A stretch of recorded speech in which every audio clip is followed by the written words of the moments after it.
When you first start to take action on an idea, you're going to start to feel fear. That's your brain trying to keep you safe. You're going to start to weigh the pros and cons, the benefits and the downsides of actually moving forward and taking action on that idea, on that project, on that task. And so there's a part in your brain called your amygdala. This is your fear center. Like I said, your brain is trying to keep you safe. That's its main purpose, is to keep you safe, apart from helping you move around. But so it will make sure that you do something that is the easiest possible option. And so most people procrastinate. They give in to their fear because it's easy to do that. Your brain likes easy. It doesn't like to do things that are challenging and difficult if it doesn't see a reward. And so you're going to start to overanalyze the situation when you try to take action on something. And you're probably going to talk yourself out of actually doing what you need to be doing. And so I'm going to share with you a really powerful principle called the 5-second rule. Has nothing to do with when you drop food on the ground and pick it up so bacteria doesn't affect it. Actually, this is developed by someone named Mel Robbins, and she's known for the 5-second rule. She's known specifically for this, and it really changed her life. In fact, one night she was watching the rocket launch from NASA, and of course they say 5, 4, 3, 2, 1, and the rocket launches. Everyone knows that. But she was for years a procrastinator, a chronic procrastinator, because her life was pretty much going to shit. It was, excuse the language, excuse the French, right? She didn't know what to do with her life, and she would just stay in bed, basically, just to avoid life. She would constantly hit the snooze button, and, her kids were always late for school and stuff like that. And she really didn't, well, she did care, but she just didn't know what to do, because she was just stuck in misery. So after watching a rocket launch the night before, the next day she decided to try the same principle. And she said 5, 4, 3, 2, 1, and she launched herself out of bed like a rocket. And she realized that she could train herself to really kind of remove the fear and override her base instincts to stay in bed just by saying 5, 4, 3, 2, 1. And she found out that you can actually what this basically is taking your base instincts, which are in a center called the basal ganglia in the back of your head.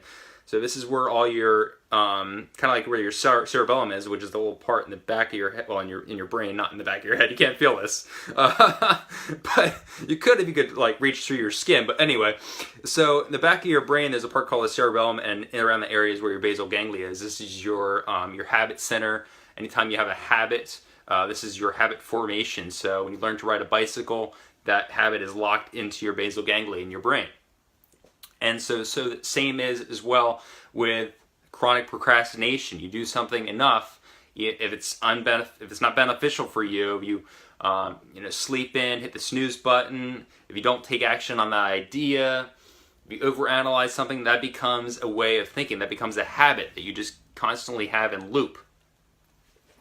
And so you can actually override that by saying 5, 4, 3, 2, 1. Anytime you want to take action on an idea. And when you do that, you go from the back of your brain where your basal ganglia is to your prefrontal cortex.